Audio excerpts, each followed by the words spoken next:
work, hard work, hard work, hard work, hard work, work. There you go. Forward! Hard work, hard work, hard work, hard work, hard work, work. There you go. Forward! Hard work, hard work, hard work, hard work, hard work, work. There you go. Forward! Hard work, hard work, hard work. Fall in. Hey, good morning, good morning, good morning. Y'all know what it is. This is me, your boy Trey. And you hear what the intro says. Fall in. Come on and fall in with First Formation Morning Sports Talk as we get ready to get to today. Brought to you by E2G Sports Network.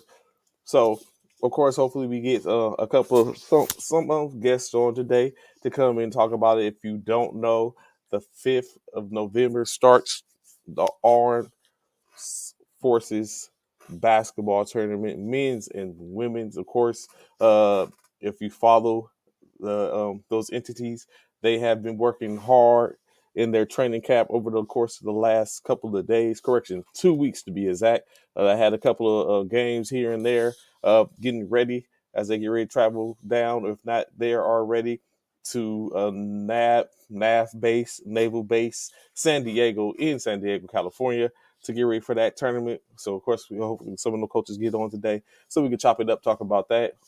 All forces, that's all Army, all Navy, all Air Force, all Marines. Good morning. What's going on, TT? Good morning, man. How you good? Glad to see you in formation this morning. Glad to have you here. First up, first in. So a couple of things went on in sports. Forever something's going on in sports. But so it makes yesterday or even probably this morning no different in that fact of the matter. Of course, one of the most enduring things for all them Houstonians out there get a chance to stand up, actually stick their chest out as they were able to take care of business in Game 4, looking at potentially what would have been an immense deficit if they would have went down. But Houston, the Astros, that is, World Series, Game 4, was able to tie the series up 2-2 as they came back in grand fashion with a 5-0 shutout. And not just a 5-0 shutout, also a World Series first, a combined no-hitter as starting pitcher Christian Javier and the closers from Houston took care of business. The relievers took care of business and shut out the side, not allowing a single hit throughout the course of the 9 innings. Javier pitched 16 innings. Interesting story. He said he was his parents flew in from the Dominican Republic. I know, Ron. Y'all there though. You still got 2 more games. Got a game tonight. Game 5 tonight is gives an opportunity for one of the teams to go back with an opportunity. Does Philly go back with with up 3-1? I mean 3-2, or does Houston go back up 3-2 with 2 games left in their home? So it's finna get real. Finna get real. Philly was off and running, had them track shoes on, but like I was saying, it basically came down to interesting story. Like I was saying, Javier's parents came in from the Dominican Republic and was at his hotel room or at a hotel that he was at, and he was like, his mother basically told him, calm down, be cool. Lord willing, you'll pitch a no hitter. And of course, I guess that God spoke to him, came through, and like he said, through 6 innings, Javier threw a no hitter and transferred that energy and the power onto his the relievers. They throw a no hitter, and look where they at now, tied 2-2 with the series going on tonight in Philly, with the opportunity to go up 3-2 and take care of the business in Houston, as they're going. It's guaranteed to go back to Houston. It's just a matter of when it goes back to Houston, who's going to be victorious. Two opportunities. Of course, the beloved um, 7 game may come into effect if either one, with one winning tonight and that other winning tomorrow. I mean, winning the for the game 6 to put game 7 in full effect, or one wins tonight and goes care and take care of business on game 6, and not even allowing for any superhero tactics. What's good, Eric? Good morning. Glad to see you in formation, this brother. Glad to see you here. So, of course, like I said, tonight, game 5 will take place in Philadelphia, in Philly. Uh, Besides Ron, all the mother Philly fans that was talking that ish, I don't see them. Crickets. No one's around. But if Philly wins tonight, they'll be back here talking again. That's just how it goes. Interesting. So, in any case, tap in tonight. Check it out. Virtual Review ESPN to get a look at Philly and Houston. Who takes the lead going back to Houston? World Series. Houston's been here before. A top opportunity to win there, 4th in 6 years, I think it is. They're going to fall off like the Eagles. Oh, gracious. So additionally, let's get into we talked a little bit about NCAA football yesterday, as we announced or talked about the top 25 based off the college football playoffs, right? Or hold on, before we get there first, in case you didn't know, Alabama continues to probably get stronger, as they were able to they have now, let me see if I can find it again. I'm sorry. Bear with me for a second. As they have now earned a commit from the 5-star quarterback 2024, number 14 nationally, number 2 quarterback in the 2024 draft class, Julian Saying. Alabama earned his commit, so he will become a Roll Tide quarterback in his future. I don't know if that's what that's going to do for Alabama. We already know most likely Bryce Young will probably go pro, if not this year, next year. So he'll be out, which may open the door from Saying possibly to be in play. It's possible. Like Eric says, that boy ready. He's ready. NFL ready. So 5-star Alabama yet does it again. But I mean, are we, as what we just seen? Do we have a new situation? Do we have a new uh, tier of excellence when it comes in the college football? When it comes to Georgia and Tennessee? You know what? Now that I sit here and think about it, why is it that the SEC is the dominant conference in college football? What makes the SEC so dominant? I mean, they have blue bloods in Alabama. Well, they have a blue blood in Alabama for the most part. We know that's all predicated on Nick Saban for the most part. You have currently, if you was to look at the college football standings right now, you have Georgia, Tennessee, LSU, that are all in the top 10.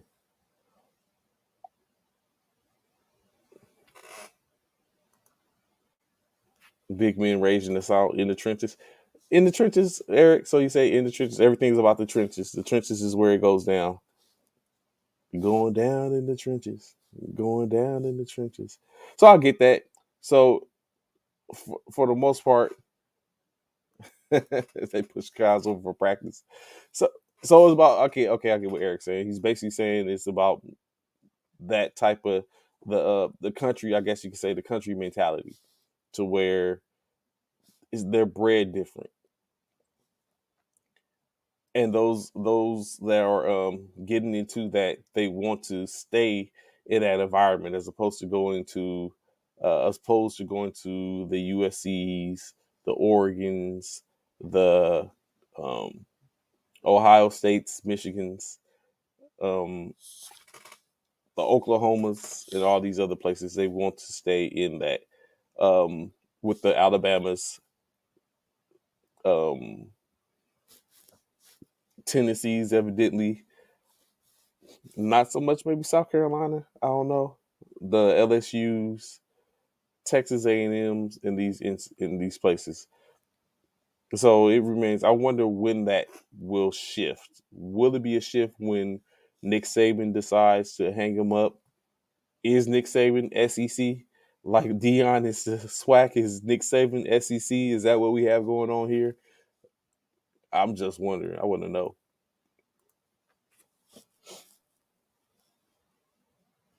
All right, Eric says everyone has a defensive back and a wide receiver. The difference is the offensive line, defensive line. These big country fed boys be killing other conferences. I think you have something there, Eric. When you look at it, like I was talking about yesterday, the eye test. Everything's the eye test. We had black men that vent on two, black men that vent two on, and they're in Nashville, but from Georgia, and I guess that's just what it is. So it remains to be. I'm going to always, of course, I'm from California. We all know I'm from California, so I look at it as maybe it is that I'm looking at breeding and getting on them skill positions, but maybe there's more attention needs to be paid to the trenches. I'm more of a linebacker type stuff. Like I wouldn't would thought anything or fit up a figure I would be doing anything in reference to me being the defensive end or defensive lineman as I was coming up. No, how dare you even try to put me in that position? Was that a California mindset? I don't know. But what we do know is, in my opinion, the table has been set for SEC college football playoff. Dominated. I'm not yet ready to give that prediction on what or how it's going to go, but that's basically what it's looking like for the most part. But we'll see. We will definitely see. But like I said, get ready to say before I crossed over to a little soliloquy, we all know 2024-25 season, upcoming season, the college football is supposed to be going to a 12-team playoff. That's the plan. Go to 12 teams, get 12 teams into the college football, expand it a little. We know there's probably some money to be made there. Excuse me. So let's take this in consideration, right? If I'm working with Tennessee, I'm going with the Vols this weekend. You know what? I changed that. I get back to that, Eric. Actually, oh yo, I don't know, Eric. I had to think. I had to take a look at that. I had to think about that. I'm not going to be on tomorrow, so hopefully Bishop and Ron to be able to hold it down tomorrow. But I probably tap into the comments. But I don't know. I have to think about that. I was going to say Tennessee. It might not be Tennessee. I mean, Tennessee might be, like they said, Tennessee has played top tier five top ranked opponents that they have. Alabama, they played when Alabama was number 3, gave them the work, and that's about the best of which they played. But are we saying that Alabama currently is as good, or if not better, uh, than Georgia?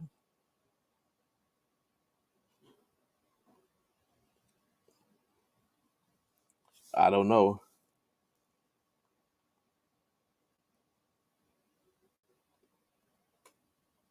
It remains to be seen. So that's the team on mission, correct? And that sometimes it takes that, but always, like we always say, everyone is a gangster to a real gangster that walks in the room. Right now, Tennessee is a gangster doing the best, but are they more gangster than AP one ranked Georgia?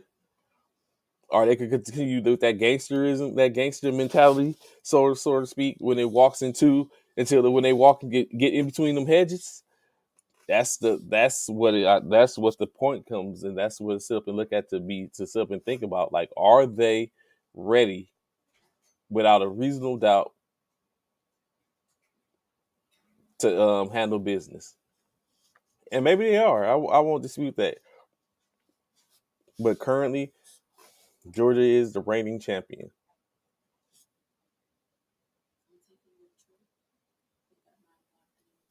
Georgia is the reigning champion.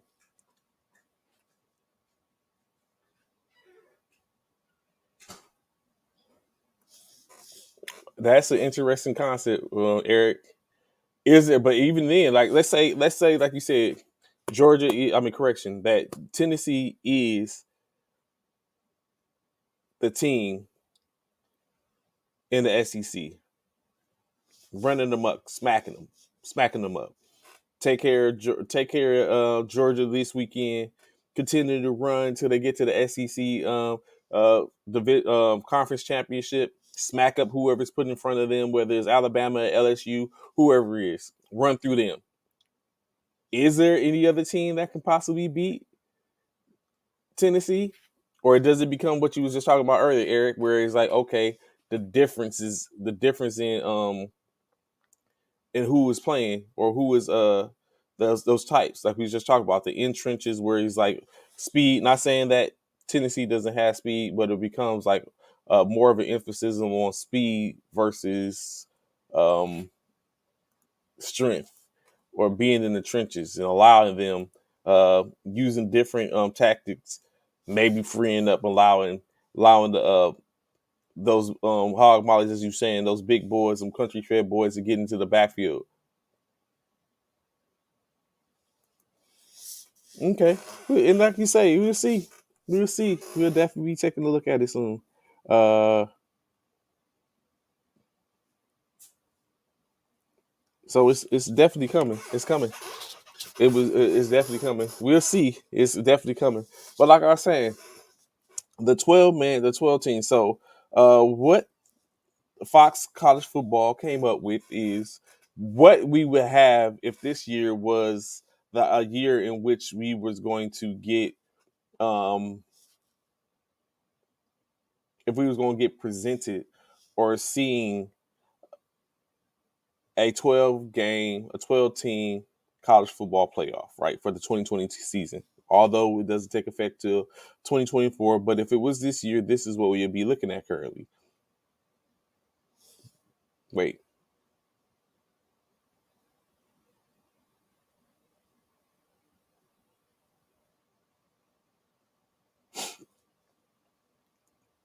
you'll probably be looking at Tennessee as 1 seed, 2 seed Ohio State, 3 seed Georgia, 4 seed uh,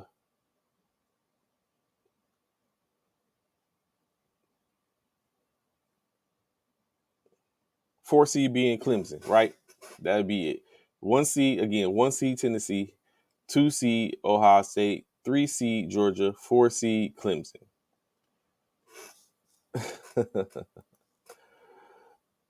I know, Ryan. I know it just makes you sick, Ryan. Then additionally, the 5 seed would be Michigan. The 6 seed would be Alabama. Uh, so it would be 8 and 9 which would be USC versus Oregon. Interesting. That doesn't draw anything for me. But USC versus Oregon. Uh, the fifth seed would be Michigan versus Tulane.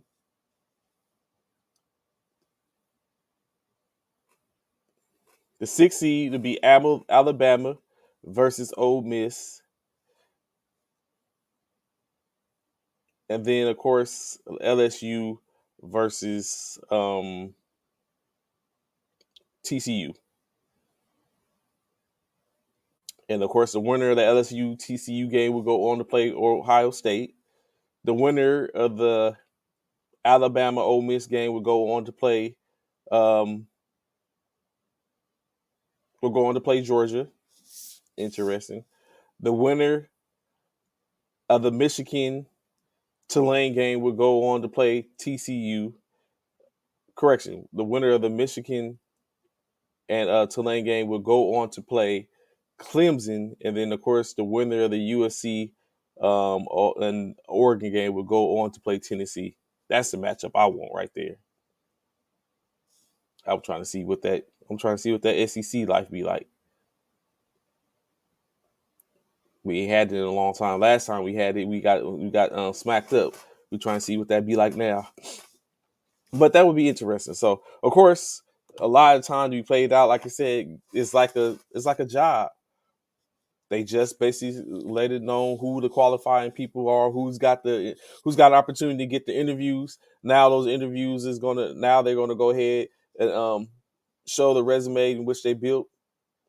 Continue to have interviews until they finally pick someone for the job of representing in the 2022-23 college football bowl season playoffs. Uh, we'll see who it is, but it starts this weekend. Ohio State, Tennessee, LSU, Alabama, Tennessee, and Georgia. We'll see how it's going down. How it's going down for the most part. Let me see.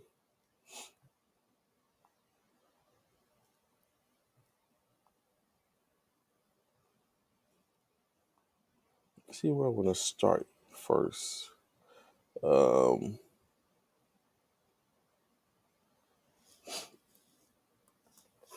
hmm.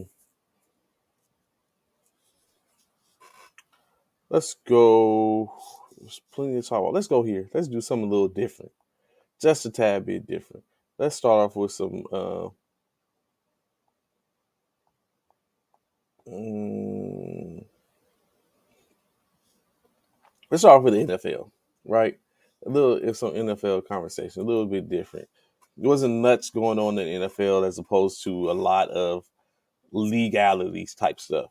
So, of course, if you don't know, uh, the Washington Commanders, owned by Dan Snyder, the Washington Commanders are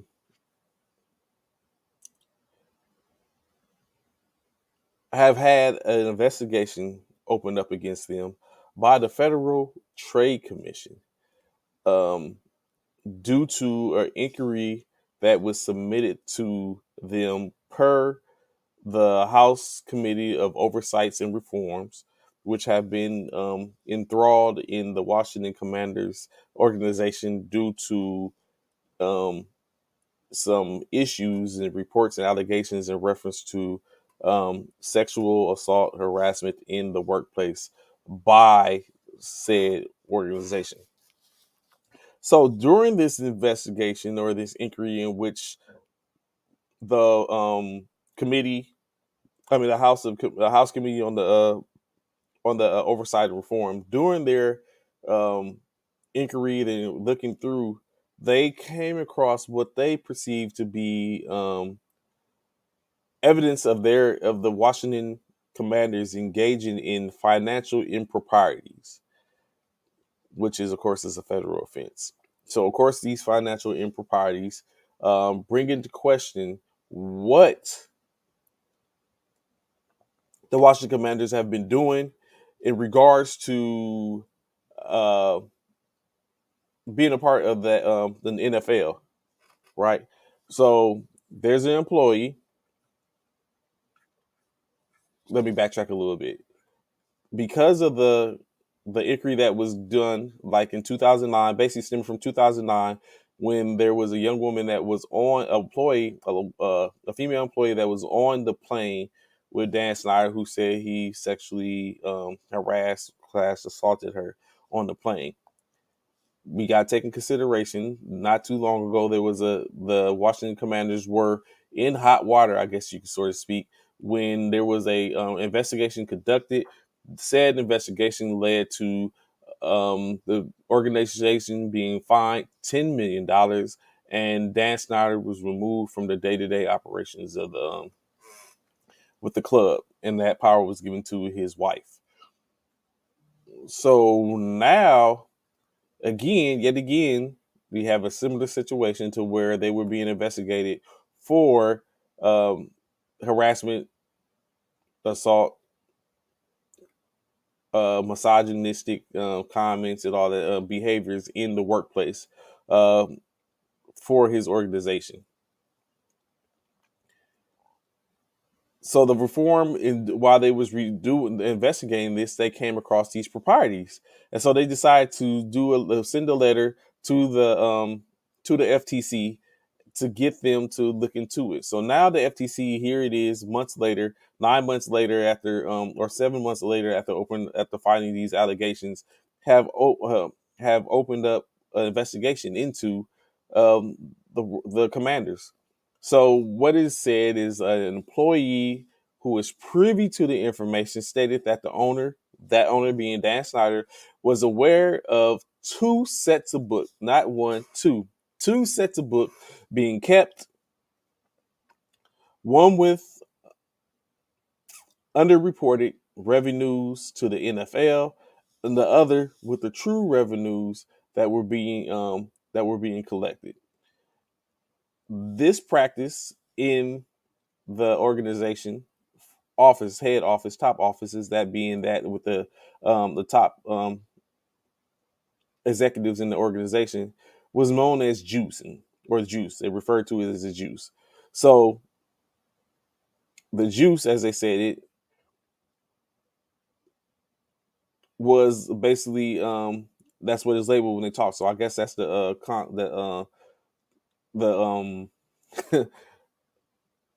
the code name for the cooking of the books, but they called it the juice. So now, taking in mind that allegedly the team shifted money or monies from the games to various various events that were held at the venue over the course of this time. And one is what they talked about. There was a Kenny Chesney concert, so allegedly that they shifted money from the games to that concert, as well as the Notre Dame versus the Navy game that was held there at the stadium, and shifted the money shifted uh, the attendance from that game to from the games in which the Washington Commanders held to that game, and was able to hide the actual what was really going on. So that way, because there's a revenue sharing in the NFL, of course, to make sure that everyone continues to be formidable and does something to try to help them break even. They basically been lying to their counterparts, or he's been lying to his counterparts, and I'm very sure if he's saying that we're not getting the type of money that we should for the organization, that that basically we'll get it from y'all. But he's also getting money because he's actually sharing. He's keeping money. They had even things going on where they were even, if you a season ticket holder with the Commanders, you might want to get that checked out. They were making it hard for the season ticket holders to recoup their deposits. In which there was over 2,000 people. What they said, their deposits were kept and they're being held on to. So they was doing all kind of stuff, all kind of shady stuff. And this has been going over for a little over ranging over a decade. So whereas they've been doing these uh, suspect type of dealings, business dealings. Of course, in just as anything else, the Washington Commanders have denied and said that all these allegations are false, and basically that all these allegations are based upon the testimony of a disgruntled employee. Why is it always a disgruntled employee in what you want to say? At this point, and please out there, of course, if you're out there in the comments, feel free to answer. At this point, if you're caught, especially this, because usually when the feds get on, when the feds is watching, it's a wrap. If you are caught, or presumably looking like you're going to be caught, are you going to continue to be like, yo, they're lying, and hold that true, or are you just going to be like, you know what, it is what it is. I'm going to just go ahead and tap out here, because even now, what was reported yesterday is the owners, or owner and co-owner, being his wife and Mr. Snyder, have contracted Bank of America Securities to explore any potential transactions involving the team. Now, this does not mean necessarily that they are selling the team. I guess you could say in a sense, because this can be anywhere from seeing if there's any potential buyers to buy the team, or even to buy into the team, becoming a minority stakeholder in the organization. In which, at this point, I don't think I would want to become a minority stakeholder in the organization if that was the case. Like what you're going off of, not what you at the helm. Like they were not doing that. I've been a part of a couple of organizations in which certain people at the helm I just wouldn't want to do business with. So if I wasn't at the table to where I can see and be engaged in everything just as they are, so I can see everything that's going on and be privy to all the information, then I wasn't trying to get down with them. That's just what it was. So, but in any case, they're looking to see.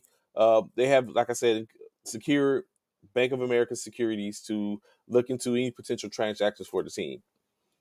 Uh, and as I said, it was not made clear if it was a full sale or just a minority stake. A spokesperson says that they're exploring all options, so that means that that's potentially on the table. Of course, for the team to be sold, there would need to be 24 or 32% of the league's owners to say that they are in favor of the team being sold in Washington. So a couple of things in which come to mind, right?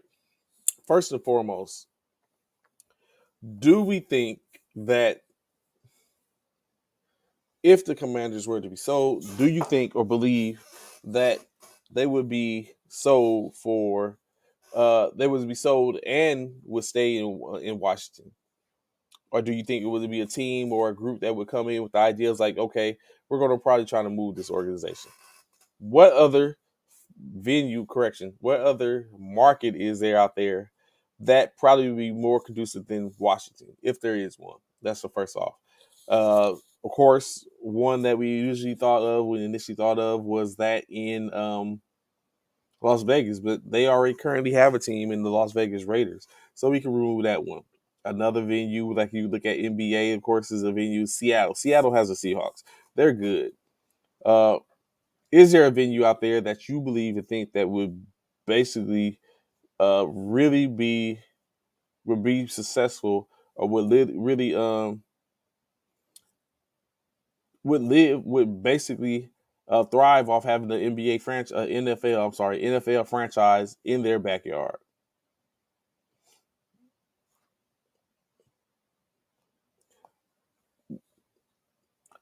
Nothing just jumps off me right off the rip, just to simply be exact.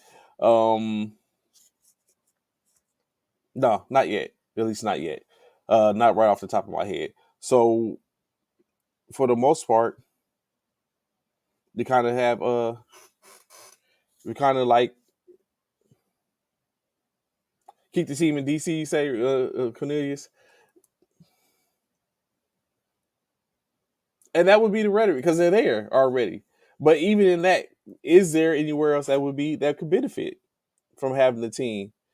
an NFL team. Cornelius, you drive. You know what I'm saying? You're in many of states. As you drive through those areas, do you see any particular area where that would be beneficial? So it's like, yo, this area needs a team.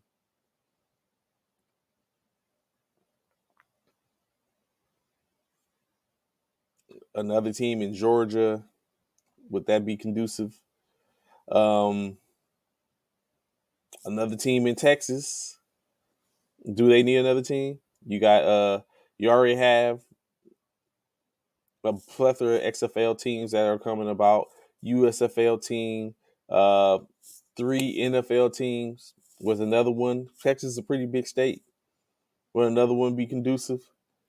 Do we get the Waco Commanders?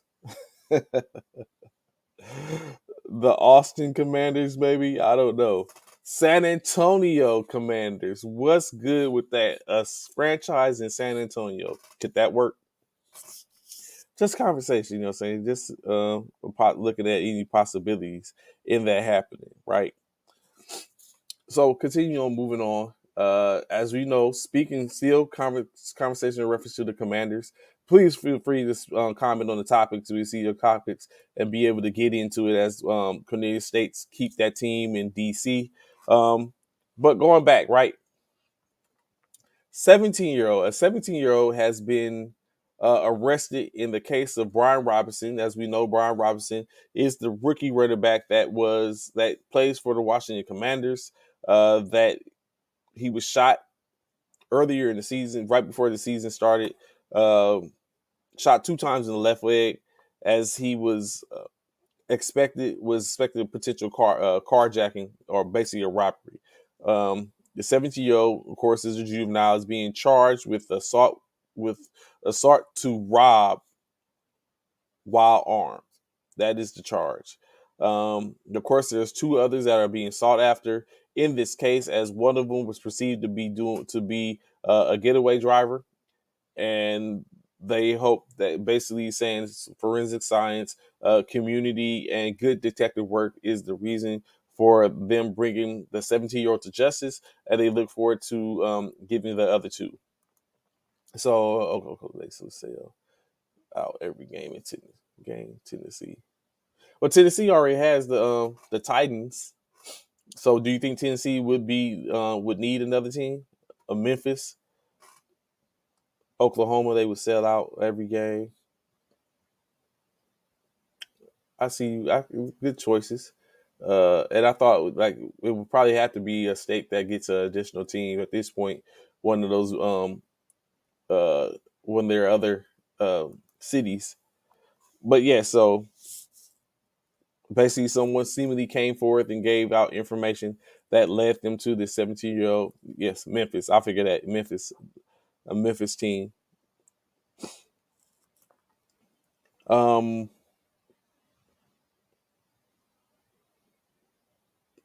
a little more news that came out. Los Angeles Rams head coach Sean McVay has stated that himself, the Rams organization, and running back Cam Akers have decided to come to an agreement to work to get through their, I guess you could say, their issues or discrepancies. Me personally, I believe that they just couldn't find any takers for Cam at the trade deadline, and now they have to keep him, as opposed to waiving him or cutting him and have to pay him for no services at all. They'd rather keep him and try to get him back onto the field.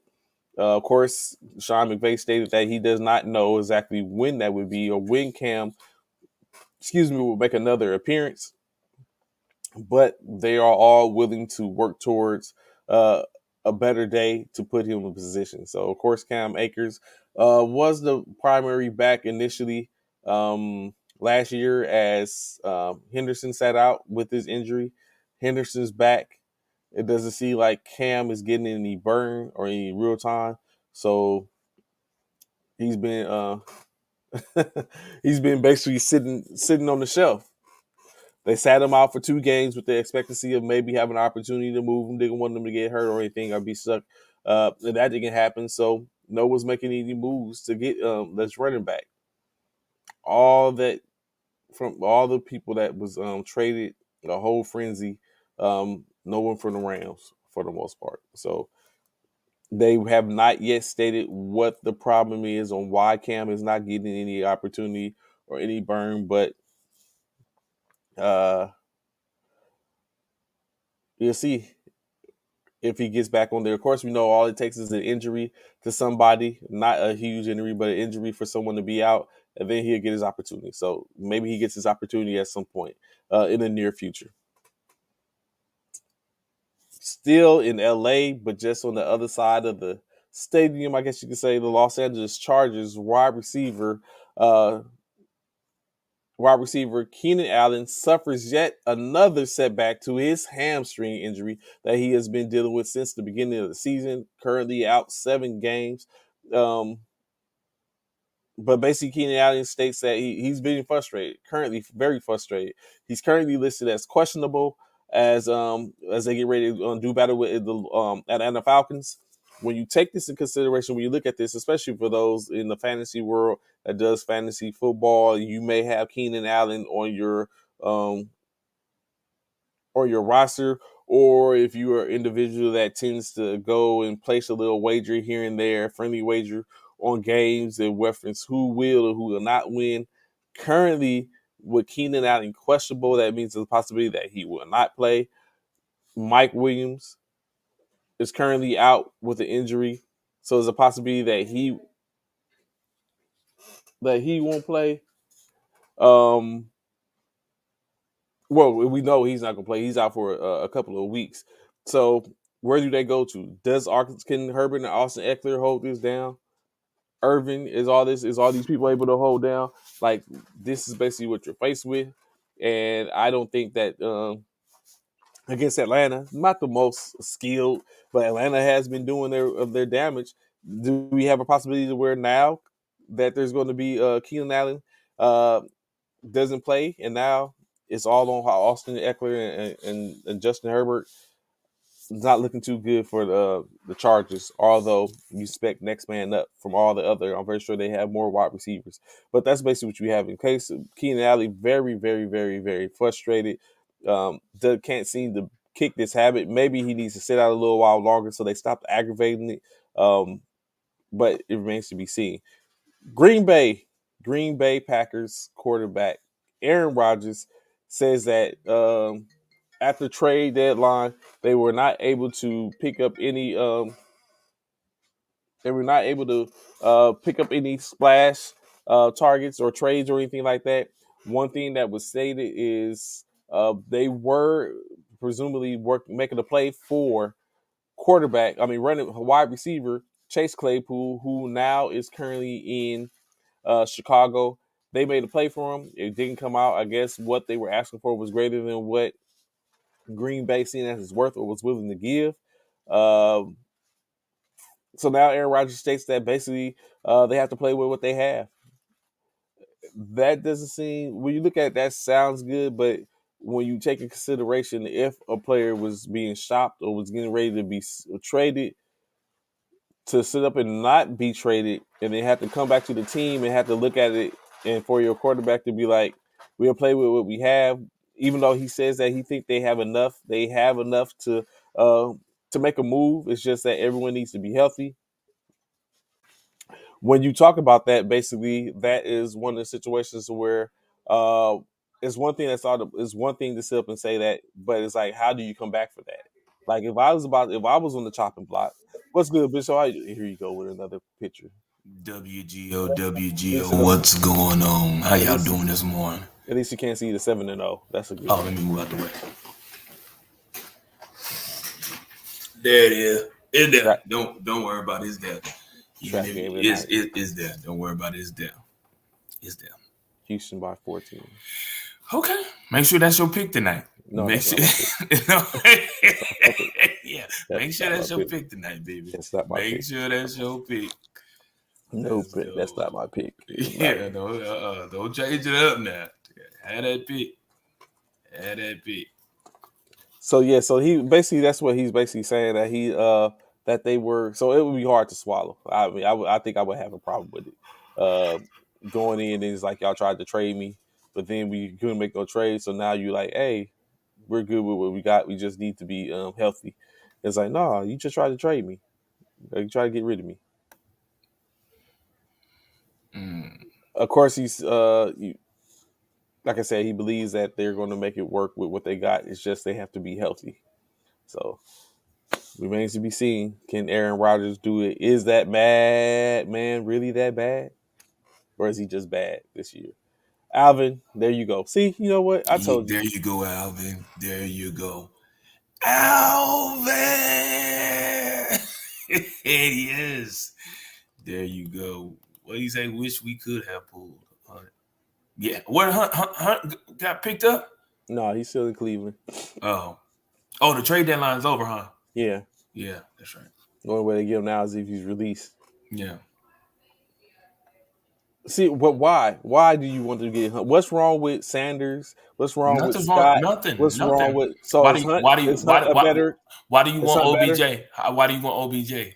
It's a difference, though. No, what's the difference? Why do you want OBJ? What's the difference? It's a difference. It's a huge difference. What's the difference? Why do you want OBJ? Answer that question. It's a huge difference. What's good, Coach Coach Jacobs? Why this dude talking this stuff out the side of his neck? Nah, see, it's always different when it's your team, but when it's somebody else's team, why you want it? Well, it's always different. Can you hear Coach Jacobs? What's up, Coach Jacobs? What's good, man? This dude over here on some nonsense, bro. You know, some major nonsense. You muted. You know, some major nonsense, bro.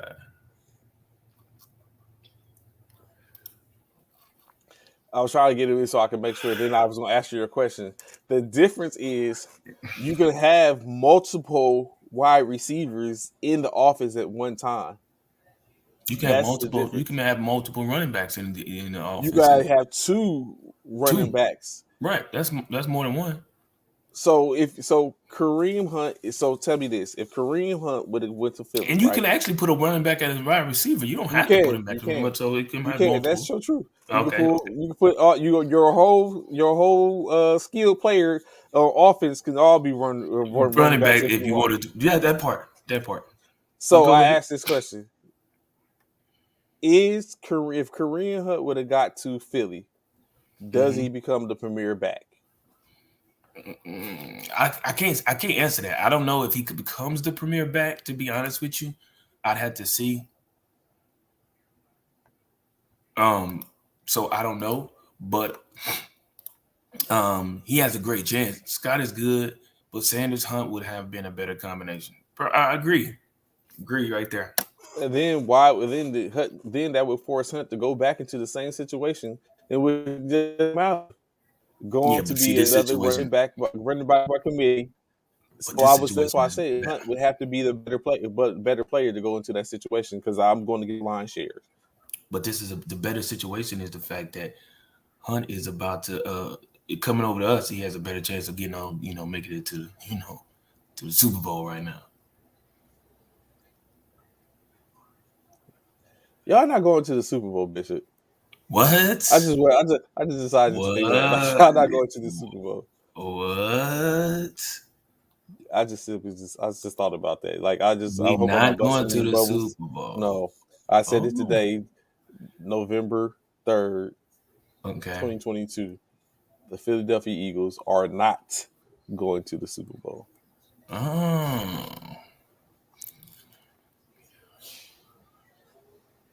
Facts. Good morning, Doja, Mr. Doja. Good morning. Is that a goat? I see that's that dude right here, man. Don't you know what I'm saying?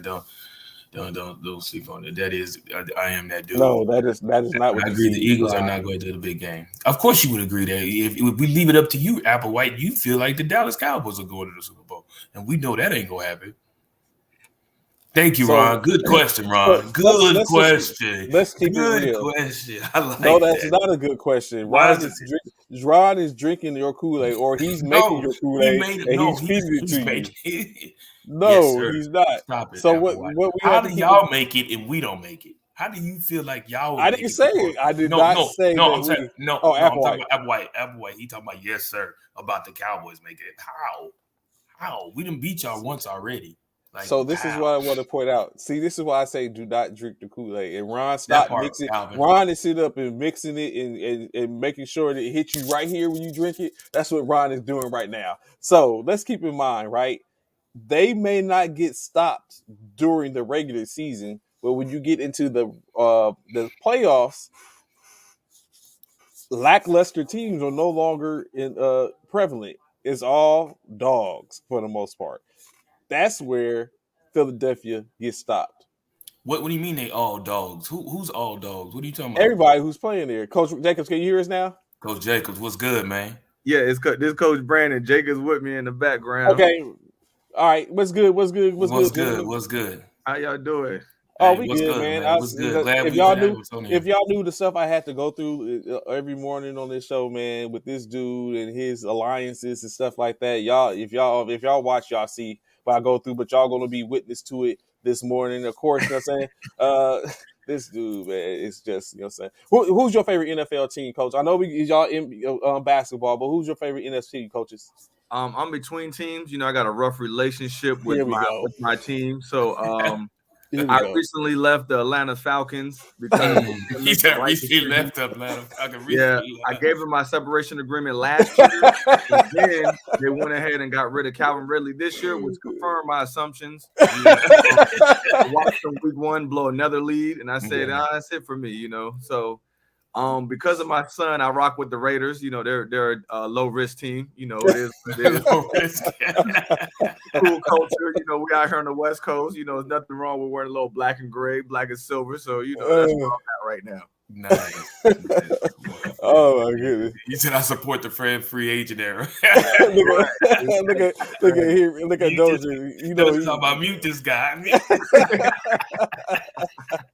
But you know what? It's funny you say that. Like DJ, you my man. But you know what? It's funny that you say that. Last night I was standing next to a Georgia fan, right? And you're saying Georgia, Atlanta, and he said, which it started getting my wheels to turning. Georgia cannot anything Georgia, whether it's UGA, the Falcons, the Hawks, they cannot hold a lead for whatever you're saying, whatever the case is. And I started thinking about that, Bishop, because for the most part, I felt this a certain type of way because I felt like Kyle Shanahan took that same juju and brought it to San Francisco and took it to San Francisco. And you know what I'm saying? Like we couldn't hold the lead in the Super Bowl. We couldn't hold the lead in the playoffs. I was like, that, you know what I'm saying? That stuff traveled. I started to wonder, like, maybe he got something. He said walk light. We'll never know. So if y'all don't know, basically we had the coaches. We invited some of the coaches on as the all service armed forces tournament is about to go down. Which team are you representing, Coach? The All-Marine basketball team. I should have known with the red, and it looked like the sir. red and black. Yeah, you got a little swag. And he's saying it with his chest, Bishop. Here Come we on, go. I see. That's how we get down. Here we go. So women or men's?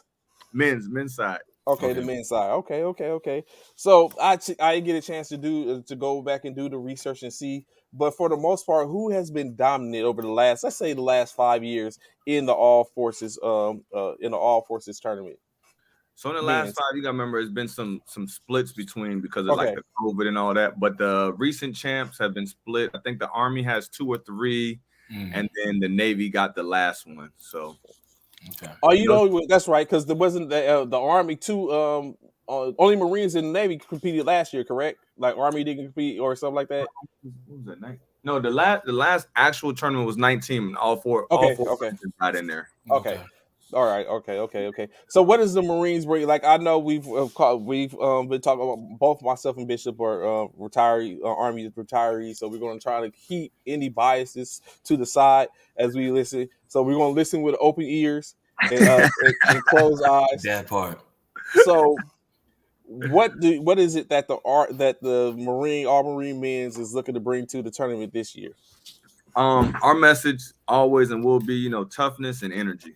As long as we bring energy to the gym, we preach it every day. Energy, mental toughness, and some focus. That's what we're going to try to bring.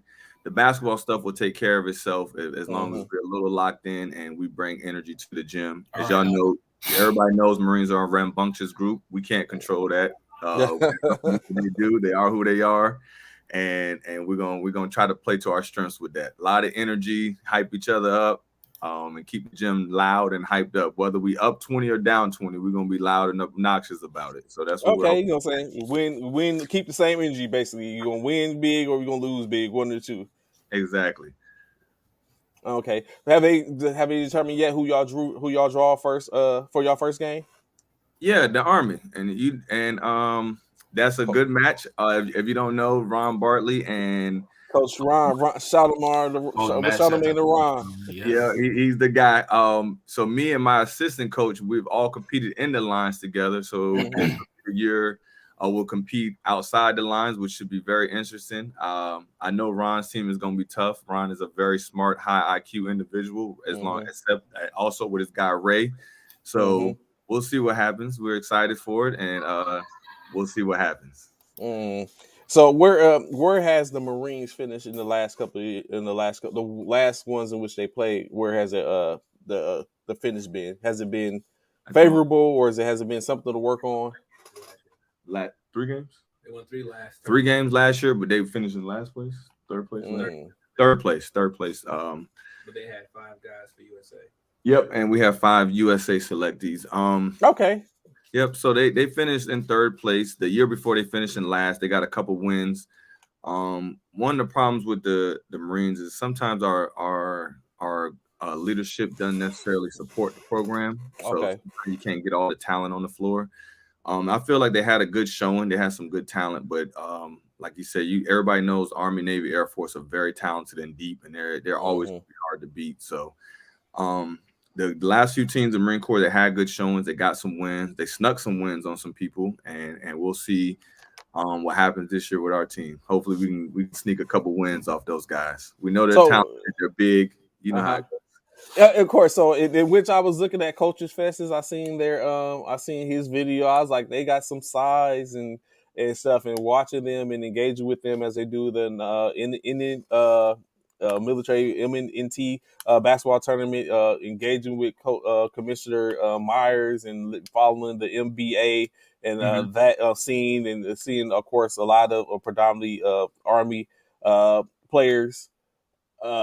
What is it like? What is it like being quote unquote the big little brother in this tournament and having to come in to bring and having basically come in and put up a fight and like knowing or seeing that we're the underdog, but we still got to play. I think that's a good position to be in. You know, I would say the bottom of the hill is easier than the top of the hill. Because when you can play free and loose and trying to maintain excellence, sometimes it's harder than the climb. So we'll see. We're at the bottom. See, that's why I keep on trying to tell this dude that keep on talking this rambunctious talk about the Philadelphia Eagles. Like, you know what I'm saying? Yeah, they 7-0, but who cares? Like, you know what I'm saying? This is in the NFL. The world cares. The world that we're 7-0. You may not care, but the world cares. And the thing of the matter is, Coach, let me tell you this. If it was the other way around and them bum ass 49ers was 7-0, he'd be you wouldn't hear the end of it, you know what I'm saying? But because it's my Eagles, don't nobody want to hear that. So you try to say you got a one-sided view. I understand that. It's not one side. I rather to be the hunter than to be the hunted. Think about all this time. What? Think about the movie.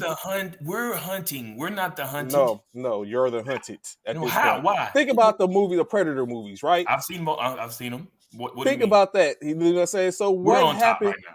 Yes, you're the predator at this point. No, we're not the predator. No, you're the predator. No, we're not the predator. No, we're not being hunted. You're being hunted. By who? I mean, you're the top of the division. When you're the top, you're the top of the NFL, not just the division, the top of the NFL. Who's hunting us? Well, who's hunting us? Technically, Buffalo's the top of the NFL, but they're not. Y'all lot of rankings, no power rankings. They're not the top of the NFL. We're still the top of the NFL. Don't get power rankings in the top of the NFL. There's two different things. You see the nonsense. You see the nonsense, Coach. Really, Buffalo is the top. No, they're the top of the power rankings. They're not the top of the NFL. We're 7-0. Coach, I hope he keeps that same energy in which you talk about for the Marines when they lose to Houston tonight. You keep that same energy when you I pick don't see Houston. that happening. But Yeah, you pick Houston. Make sure you pick Houston. Make sure you have to wait another week. Make sure you pick the Houston Texans, guy. But no, we're not picking. I'm not picking Houston. Trust, folks. Sick of Philly. Everyone wants the Eagles to lose. Trust, folks. Sick of Philly. I'm saying, Ron. Because y'all the hunted. You are the hunted in this situation. I would rather, just like Coach was saying, like being at the bottom is okay. You know what I'm saying? Not to say there's no expectation, but okay, you know what I'm saying? But when we start making noise and we start punching people in the mouth and people was falling out, when people, it starts to make a difference. So that's what's going to go to Philly. That's what's going to happen to Philadelphia. We've been punching people in the mouth. Think about, when we talk about that, I always think about the NCAA tournament, right? Mm-hmm. Yes. Everybody loves that the part. Cinderella story. Mm-hmm. When you can sneak up on somebody and get a win, those are the headlines. You know, Mm-hmm. the big dogs are always going to be the big dogs. They're going to get what they do. They're supposed to do that. But when you get a team, what was it this year? Buffalo. Yeah. Team like Buffalo came in, surprised everybody. It's a feel good story. So, you know, it's easy. Sometimes it's easier to hunt than be the hunted. That's what he's in that position right now, Coach. He's the feel good story right now. They're 7-0. They walked into the playoffs last year, but unfortunately took an L the first week. Yeah, we fell out. Yeah. And, you know what I'm saying? So now they're back again, and here they are. You know what I'm saying?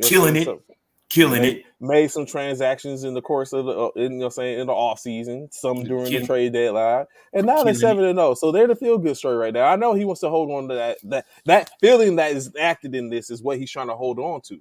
But as we know, it's going to be short lived. You know what I'm saying? Just like, you know what I'm saying? We know this? How do we know this? How do we know this? I told you already. You foresee the future then, is what you're telling me. No Nostradamus. Yes, I do. Oh, that's why your name is that's why your name is never changed. No Nostradamus. That's exactly what you're not there yet, guy. You're not there yet, guy. You're not there yet. So, getting back into this, Coach, like you said, you like Ron said, he's down with the free agent fan culture. So where have you now? You say you're rocking with Las Vegas, which for the most part, maybe you should stay with Atlanta if that case. Las Vegas is isn't as formidable as we thought they was going to be for the season. It's an easy pick for me though. My son, it's easy. You know, you can always use the children as an excuse. Yeah, he does that a lot. He does that a lot because he hides behind his daughter and the Waffle House. So yeah, I can understand that. Too easy. He played for the little Seaside Raiders, Pop Warner, a couple years ago, and then we took a trip to Vegas, did the tour at the stadium, and so he's rocking with the Raiders right now. So it was easy to jump ship and then blame my son for it. Okay, I can get down with it. I can see that. I can see that. I get it. Yeah, I get it. So, of course, additionally, what happened over yesterday, Bradley Chubb and the Miami Dolphins both committed to terms, 5 years, $119 million extension. Keeps Bradley Chubb there, $63 million guaranteed. The GM to the Dolphins came out and stated that they didn't trade the number one pick for 1 year to get them winning in 1 year. So he said he felt it as a parent. I tell you, he's just these. Those just own you today, Coach. Some of these because he feels like he's being disassociated. He's like, oh, you're a favorite ATLian, and now this is what you do. Like, Dozier is on you, Coach. I understand. I told you I gave him my separation papers last year. I tried to work it out. You tried to work it out. You tried to mend the feelings and whatnot. Right. He on you, boy. Coach Dozier, he on you. He is on you. He's a bad parent. That's crazy. That's funny. You know what I'm saying? Those Georgia fans. Matter of fact, DJ, while you there, they did not. He said they didn't write back. He said they never wrote back. You shouldn't have left. He said you shouldn't have left because they never wrote back. They didn't do a confirmation. They didn't give you the approval. I was DJ. While you there in the comments, Georgia or Tennessee Saturday? Oh yeah. I'm very sure he's gonna be biased. That's the easy pick. That's an easy pick. Is it an easy pick, Coach? Who you pick? Yeah, Georgia's probably gonna beat them by 3 touchdowns. They're tough. Whoa! He said 3. You got that on record. They're tough. I've been watching them this year. They are a problem. 3 touchdowns. Boy, Three stop. Tennessee, no doubt. We'll see. Hold him to that. Make Georgia. sure y'all screenshot. Well, you know, that. he said GA. He 10-03. said boy stop because I said Tennessee. Tennessee. He at 10:03. Coach said that the Georgia boy is gonna beat him by 3 touchdowns. Not just just beat him by 3 touchdowns. Beat him bad. Ooh, I want that bitch, Coach. Oh, Coach is back. Look, now he's back. Tennessee ain't built for this. Tennessee ain't built for this. Speaking of being at the top of the hill, right? We gonna see. I don't know. That's a scary squad over there, man. That black and orange ain't playing. That black and orange is not playing. And if they got that black on, always bet on black. But they probably ain't gonna have the black one in between the hedges. They probably. I don't know. I said because Eric asked me this morning who I was going with, and right off my tongue rolled Tennessee, but I had to sit up and pull it back. Like, wait. I don't know. That's a little too early.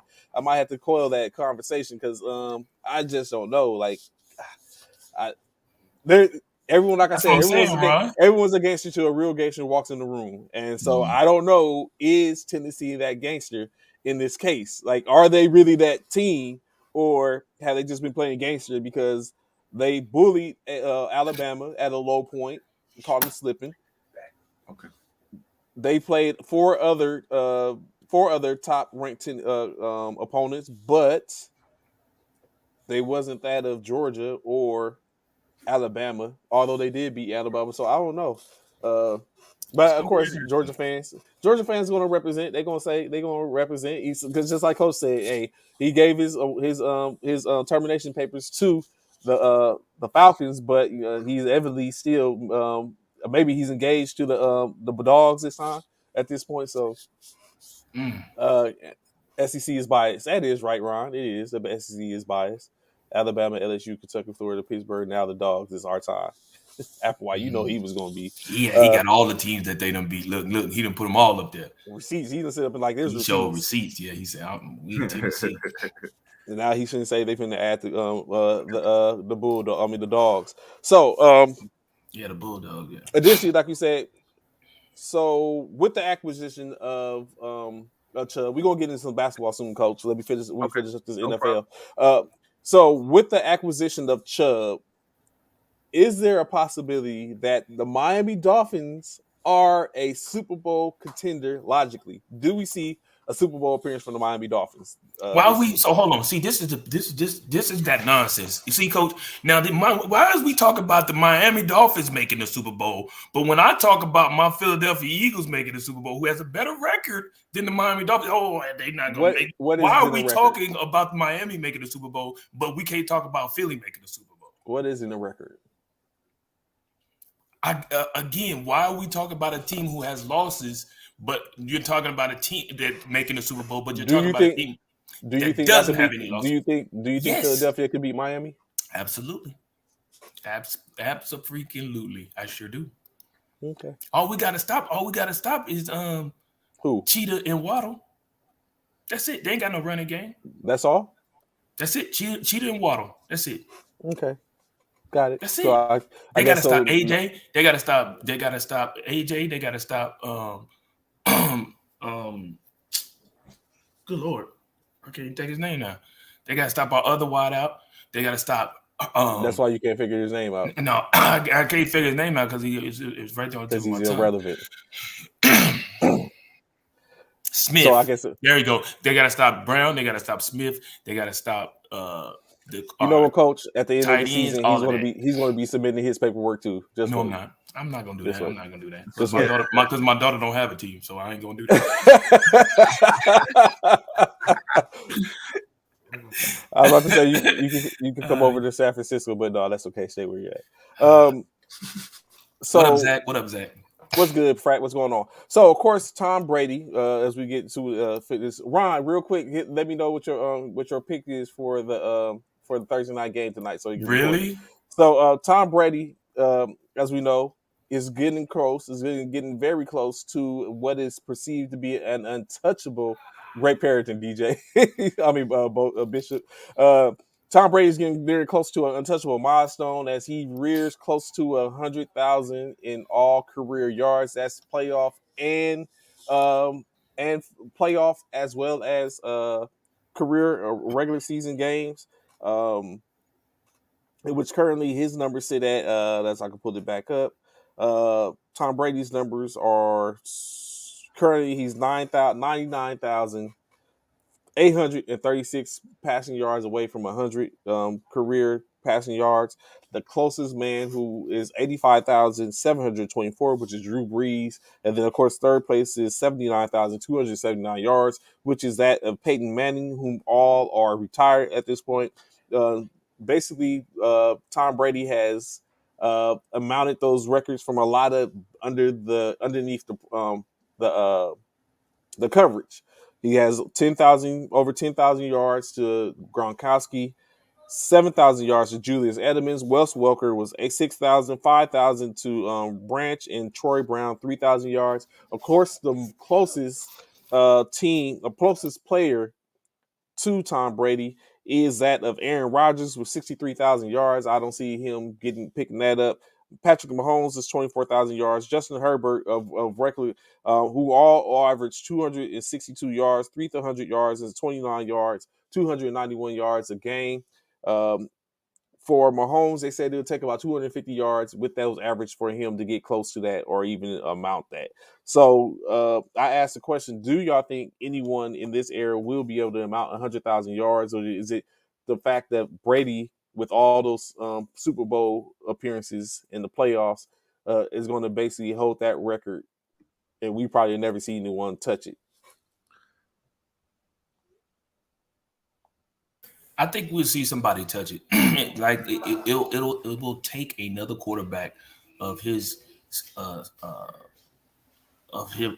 It'll take another quarterback to visit multiple playoffs or Super Bowls to be able to accomplish that mission. Because of the fact that Tom Brady has went to so many Super Bowls, that's more games in which he's had an opportunity to play than other quarterbacks. So if we've come across a quarterback who does the exact same thing and sees as many Super Bowls, maybe not win as many, but at least sees as many, like the Patrick Mahomes, or maybe, well, I don't know. Aaron Rodgers ain't been to a Super Bowl or nothing like that in a minute. Maybe a Josh Allen could do it. It all depends on how he turns. Or Joe Burrow. He's already been to a Super Bowl once already. So it all depends. It may be a while though. It may be. We may not see it.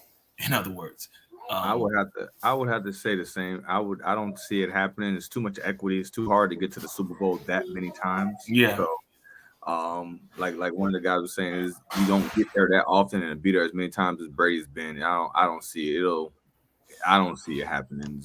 I think that's a once in a lifetime, and the stars have to align for you to even get there, and then to get there and perform is another thing. So right. I see that being a little out of reach. Too many games. Like Applewhite just simply said here, like he's been playing. He's 45 and still playing, and so right. Even he's still performing. Although he's not what we have seen of yesteryear, he's still performing and collecting yards. And so yes, it kind of puts it a little further out reach. Which, like you said, Coach, it's going to be hard. It's going to be a hard test to follow over the course of that time for someone to do what he's done. So yeah, it's probably going to be untouchable. And Drew Brees, who we all knew, but Drew Brees wasn't a gunslinger. But hell, I don't even think Drake Brady was a gunslinger. So it probably sit there. Maybe Jalen Hurts will make it happen. CFL. So let me see. Was that my last NFL talk? Well, of course, last one. Of course, Bishop. Who are you rocking with tonight? Philadelphia or Houston? This is who I'm on.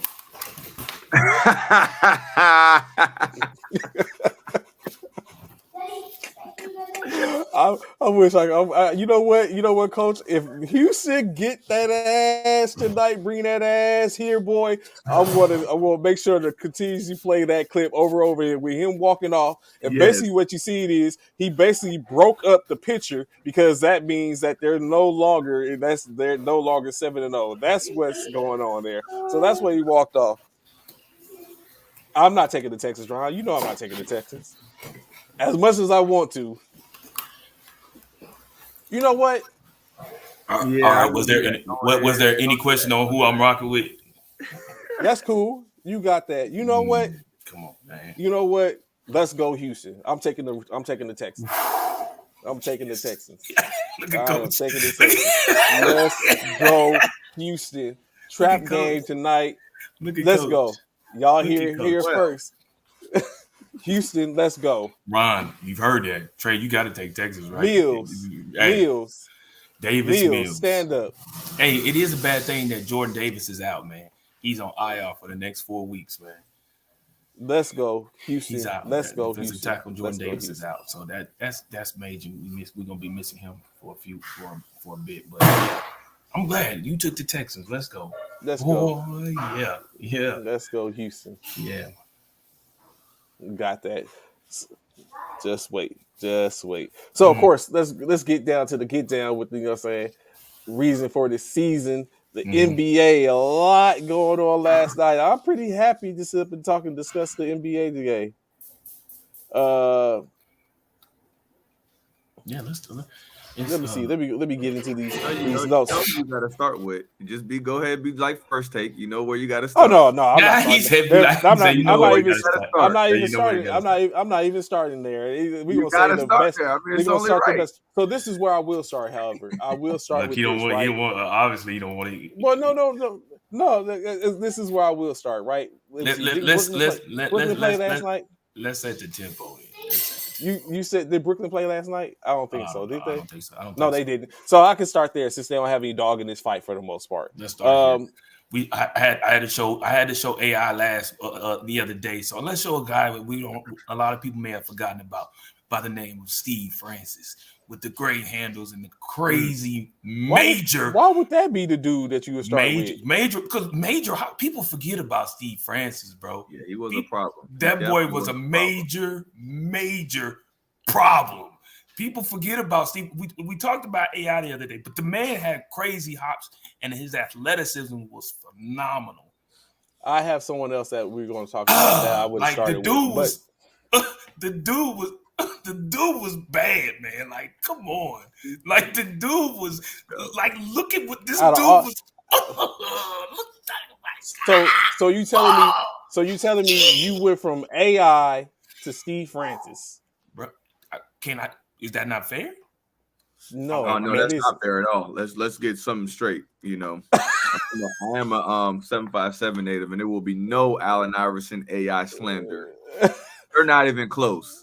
Steve Francis was tough, but he ain't no Allen Iverson. Let's get that clear on record. The disrespect. You know what? I'm not disrespecting Steve Francis. I'm just saying, in comparison to the Allen Iverson, there's nothing to talk about. You know what? This is. I was gonna say that, but I think this is where we need to start because Bishop. I knew it would get Trey started. I knew it was stirred up. This is where we need to start. So this is where I think we need to start. I had slated. Let me do my Kevin Durant shimmy. So let me open my screen back up because I had to say. So what the disrespect to go from AI to Steve Francis, anyone in between, you have basically said y'all ain't in touch.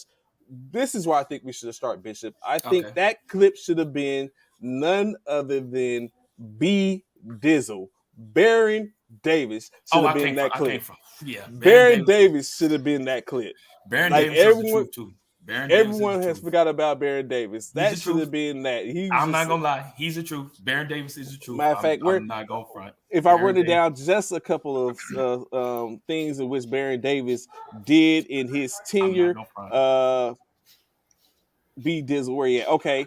Some of his games, 40-point game, 13 assists, 5 steals with 55% shooting, 38 points on 75% shooting, 37.7 assists, 5 rebounds, 5 steals on 61% shooting, 20 points, 19 assists, 1 turnover, 29 points, 16 assists, 8 rebounds, 1 turnover, 60% shooting. Like Baron Davis was that was the dude. Like he wasn't AI. It was tough though. Yeah. Listen, let me explain something. AK-47 when he was supposed to. Oh yeah, AK-47. Yeah. Let me explain something to y'all. I'm not saying that. Look, what I will say is, I'm not saying that Steve Francis was better than AI. Please don't understand that. Please understand that. I'm not saying that at all. What I'm saying is, Steve Francis was the dude, But Baron Davis, Terrific clip. Ooh. I got to give it to you. The boy was nasty too. But does he not look a lot like Steve Francis just did though? Like, look at the same. I think that generation of point guards all together, those explosive, thank you, rim, yes, very shifty handles. That was, that's pretty much what basketball is right now. All the guards are doing that now, Exactly. Very athletic. The athleticism in which, not the turn. Got him on skates. Oh my God. Excuse me. I got an appointment at the rim. I'll see you. I'll meet you there. I got an appointment at the rim. Oh, Dizzle, 6'3". 6'3" and major hops, bro. The athleticism was redunking. For you young cats though, don't know about these older cats like Baron Davis, bro. He was that dude. So I'm not knocking that. I don't know about Steph was all right. I don't know. I think Steph. Did you just say just all right? Hold on. Did you just say all right? You talking about Steph Curry? Well, I'm saying he was better. Steph Marbury. Stephon Marbury. Oh, I thought you were saying Steph Curry. Not Curry. No.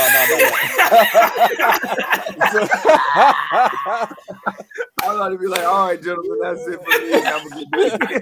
No, I'm talking about Steph because Applewhite said Stephon Marbury. It was, I think, he was in that area. He was in that area. Yeah.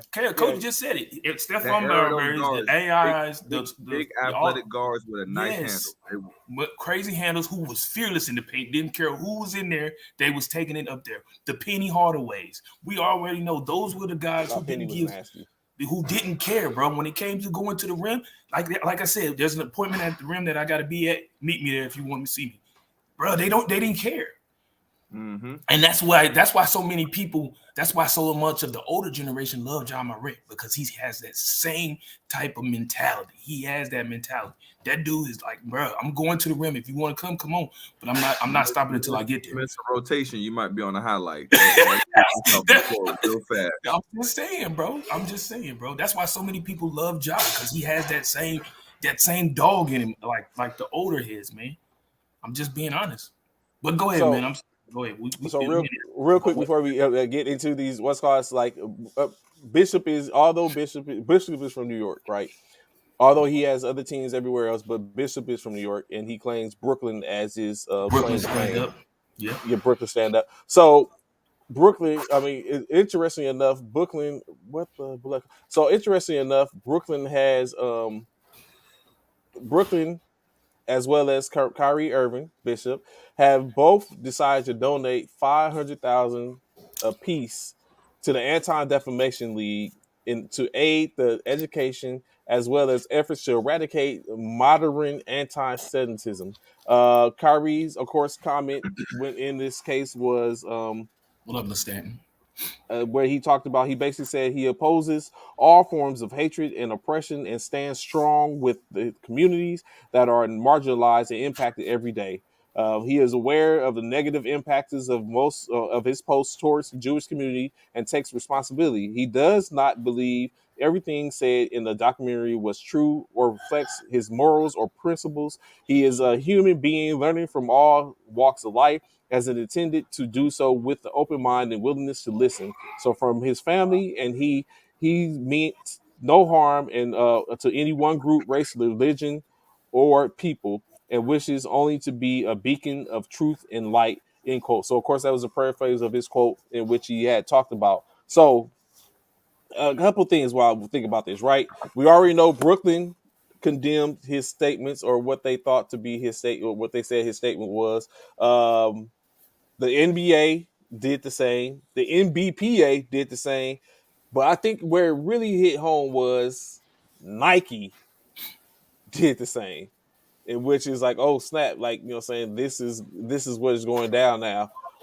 Do you think, I'm not to demean or say he doesn't, do you think that was a peace offering, 500,000? Gentlemen, either one. I don't know all the details of the story, but I would say anytime when someone's trying to defend equality and go against hatred and oppression of people, it's hard to consider all parties. I think a lot of time people's intentions are pure. They're trying to protect one side, and when you protect one side, we have a default to saying that if I'm protecting one side, I'm opposing the other.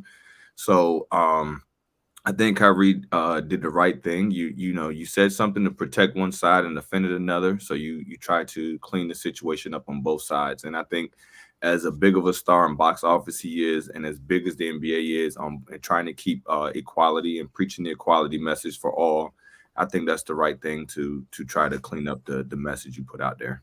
Okay. So, Coach, who's your NBA team if you have one? So I'm not a NBA fan. I will put this out there. I'm a Tar Heels fan through and through. Okay. But the NBA, I think everybody right now, you can't not be a Warriors fan. I mean, they're fun to watch. They got all the pieces. I follow the Lakers, the soap opera of the Lakers, obviously being out here on the West Coast. And my sleeper team this year has got to be the Clippers. I'm happy to see Kawhi Leonard back on the floor. I mean, when he does play, obviously. I was about to say, is he back on the floor? I mean, right now he's not. He showed up. What was it? Game 1 and 2. So. Yeah. But he showed up game 1. It's like I want to hit out. Watching all the West Coast teams right now, and that's who's on TV. So we'll see.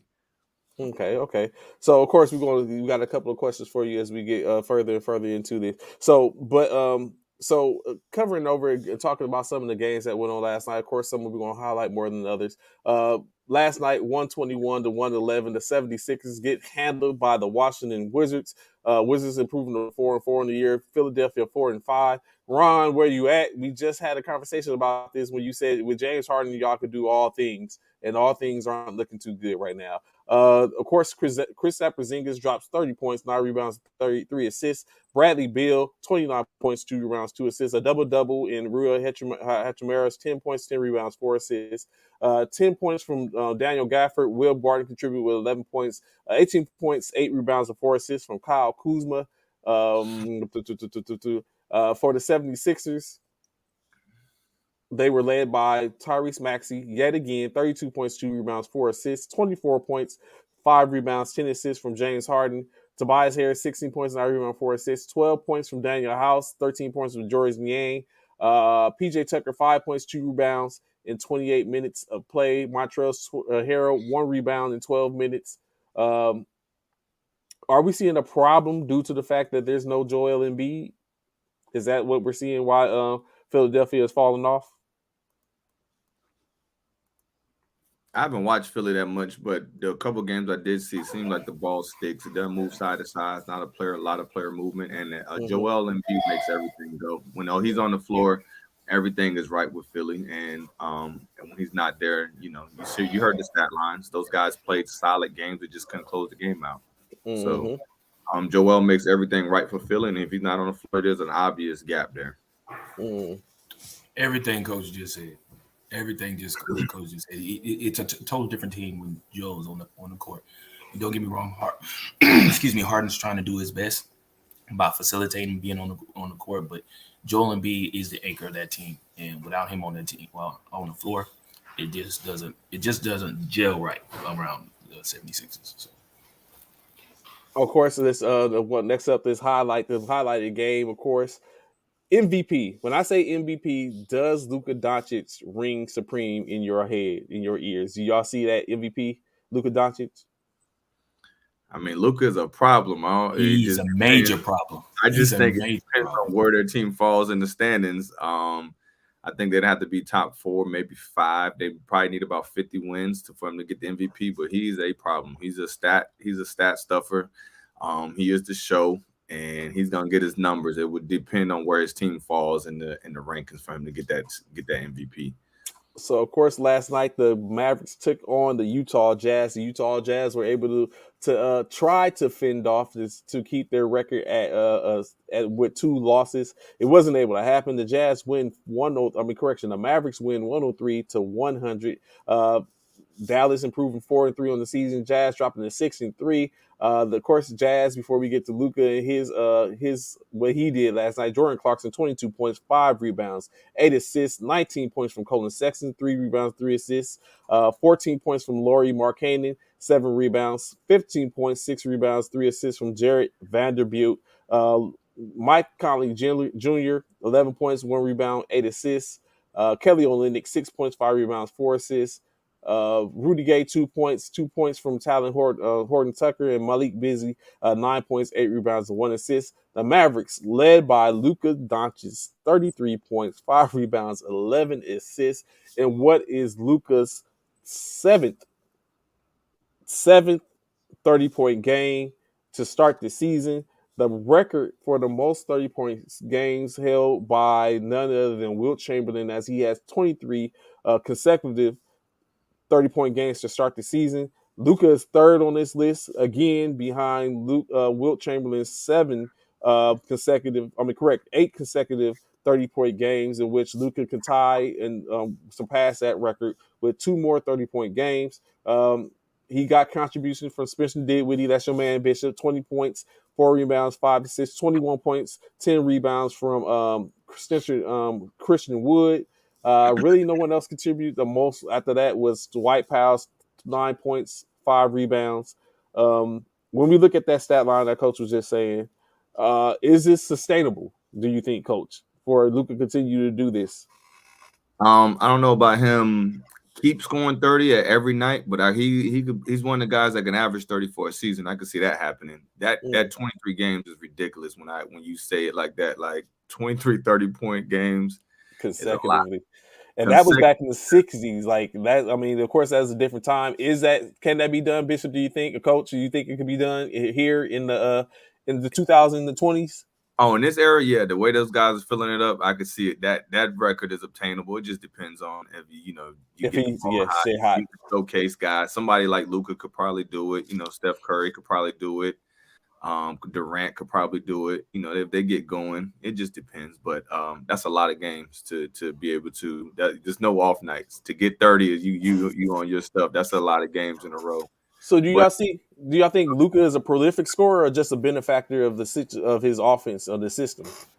Anybody that's putting 30 up like that, I don't care what it is. They put the ball in the basket. They're a prolific scorer. That part. That part. Yeah. The dude is a phenom, man. He's a force to be reckoned with when it comes to the court, man. He's so creative and be able to do. If he can find a defense in him, he would be all around ball player, man. If he could find the defense in him, but until he do that, he's just a straight up scorer, and he's to be like can't nobody touch him. Like it's been shown that when Luka ready to go off, he gonna go off, and ain't nothing you can do about it. Nothing. Whether he finishing at the rim or whether he keeps you with that step back and drain that 3 from the corner, there's nothing you can do with it. Nothing. So, real quick, going into keeping that same energy when we talk about a benefactor, let's talk about Draymond Green. Is Draymond Green a superstar, or is he a benefactor of elite shooting and a system that is just bar none? Draymond Green is a role player. Ooh, that's it. That's all he is. He's a role player. A role player? A role player? That's it. Coach, I see you shaking your head. In my opinion, I would tell you on the coaching seat, I'll take Draymond on my team 12 out of 10 times. I think obviously the Warriors, he does benefit from their shooting, but I think you could put Draymond Green on any team and they become instantly better because he does all the things that go on the stat sheet that people don't necessarily appreciate. So we can't put him in the superstar, but he's definitely, would you say, an all-star? Yeah. Okay. Yeah, he's an all-star. I give you that. His personality kind of makes him a superstar with his podcast and his hot takes, but any coach in any arena will take a Draymond Green on their team, especially when you put him around some very talented all-stars, superstars. But he's a problem. He fills the stat sheets up. He does all the things that any coach would want on his team. And you got to think too for you to get a how many rings have the Warriors won without Draymond? Just throwing that out there. They haven't. They haven't won exactly. They haven't. But are you saying? But let me ask you this, Coach. Can you legitimately say they can't win one without him? I'll be hard pressed to say that right now. I think he does. He's been there. He's been their glue piece the whole time. I don't know if they win without him. And I don't know. We could what if it all we want to, but right. Is that he's the glue piece and he puts everything together for him. Okay. So, Coach, if you could, who is the player on the All Army men's side? All Marine. I'm sorry. I'm so sorry. All Marine men's side. That would be the player to watch in your playing, or players for that most. Who is the ones who take a look at it, and be like, you know what, this person could go. I think everybody in the armed forces knows we got a guy named Christopher Harris. He's our elder statesman this year. And when you see him, every time he's played in the armed forces tournament, he's the top 5 player. In All USA, what we call All USA, and so he's our Draymond Green. He puts the ball in the basket. He does all the intangibles. He rebounds. I think his last year in the armed forces was 2012, and I think he averaged like 19.12 rebounds. So he's our guy. Everybody knows about him, and hopefully he could take us to the promised land. We'll see what happens. Okay, so you said you played in between the lines. So what would give us your stats or what it was, or the 411 during your tenure as a player, and what put you in like position? What do I do? What do I do with my team? So during my 3 years playing, we were winning. And I'm a defensive ball control point guard. That's what I did. I defend 94/50, keep my team in order, and I handle the basketball for my team. I had guys like I said, Christopher Harris. And then my assistant coach, Willie Nathan, they put the ball in the basket. So my job was to get them the ball and try to defend the best player at the guard position when we played. Okay, so how did you come about taking the helm? Oh, it's been a long road. I'm just a guy that's been around. I've been around the Marine Corps since 2007. I've been on the basketball scene in different roles all through. And I played some college, and I think coming back, helping develop some guys, being in the mix, and it's just time. It was time. The guys asked that I make the transition. Headquarters of Marine Corps, we put our package in. They selected me, and the rest we'll see. Maybe the rest is history. We'll see what happens here in the next week or so.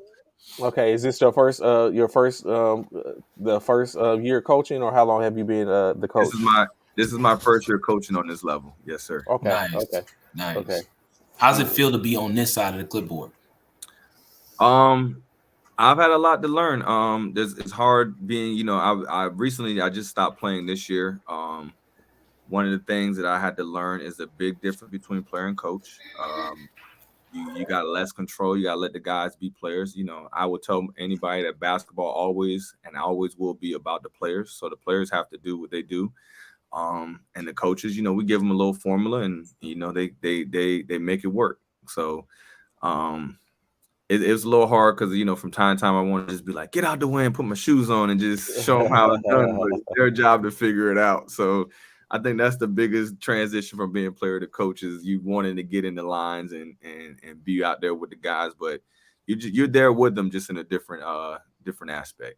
So do you think that it is beneficial to have been a player in the same environment to galvanize and get their respect?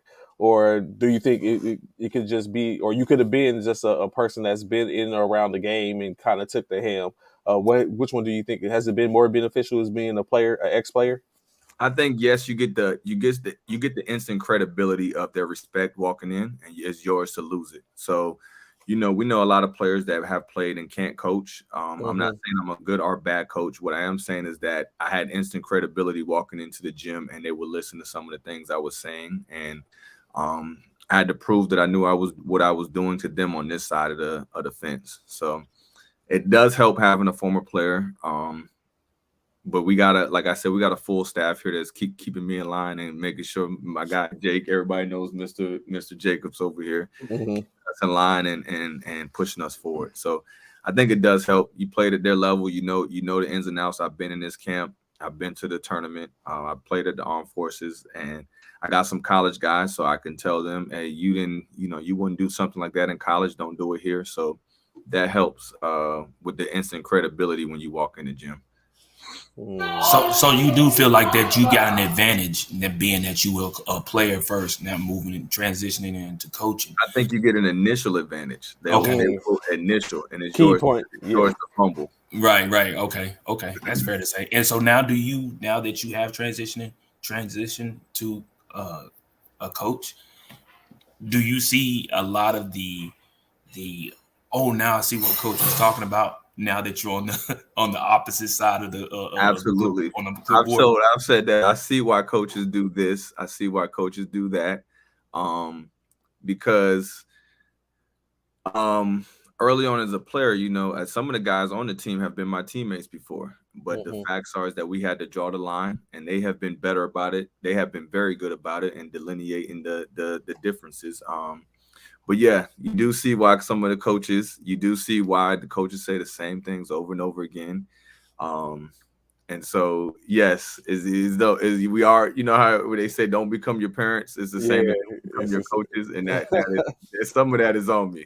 So what was the first thing in which you noticed, like, man, when you had that epiphany, like, oh, goodness gracious, like, what was that first moment where you realized what has been drilled into you the whole time, in which you was like, man, coach is bugging, that you realize I see now? Like, when was that first moment? Turnovers and rebounds will drive you crazy. Those are coaches' nightmares right there. Turnovers, yeah. Like, why? Turnovers and rebounds, and then those days where you got to pull their energy up. You understand? You never all day, every day. Everybody don't want to be in the gym all day, every day. And you gotta put a little spark in them to get them going. Whatever method that might be, but the turnovers and the missed rebounds will drive you crazy and make you get out of character. He said make you get out of character. Wow. Yeah. Okay. Yeah. Now you feel it.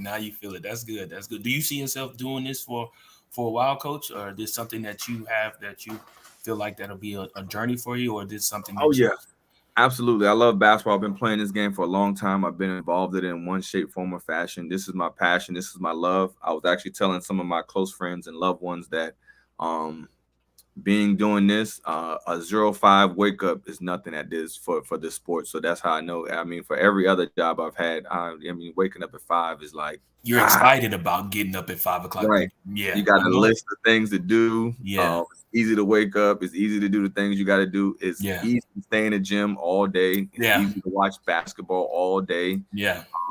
That's when you know that's you.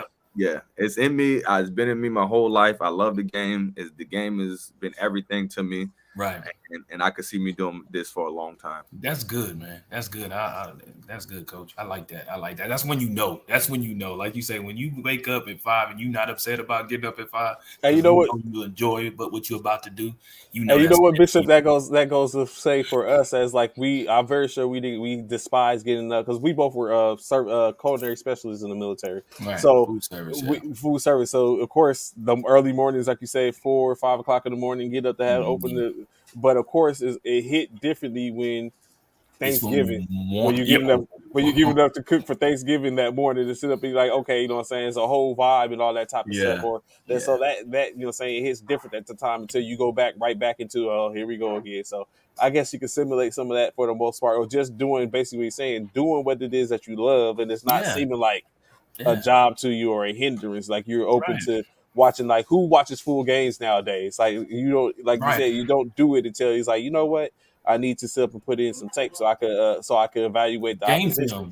Or I need to watch, you know what I'm saying, like you said, be able to record if you don't have a program that's going over the stats, then you sit and watch the whole game and you record the stats and be like, where you can be like, yo, 6 turnovers, like, you know what I'm saying, like you were just saying. So that type of stuff, like I agree with you, Coach, and I had to do it a couple times as I took my coached a semi-pro basketball team, which I was over, in which to sit here and watch and record stats and have to revive the tape back, and it's like, but it wasn't. I know it was 4 hours of work after I got home, and I wasn't opposed to it. So I can definitely understand and get where you're coming from. Before we move on, let me ask you this, Coach. This is a question I want to ask you. What is your philosophy for the Navy's basketball team? What is your? Marines. I'm sorry, Marine. I'm sorry, I keep Marine.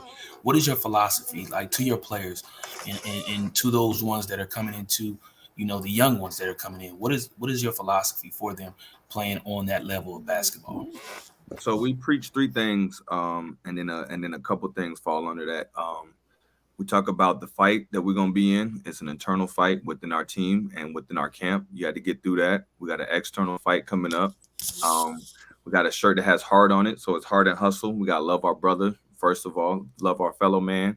And then, we got to have some heart and hustle when we get on there. And on this shirt I have, it has a crown on it, and we're chasing something. We're trying to be winners. We're trying to win the gold.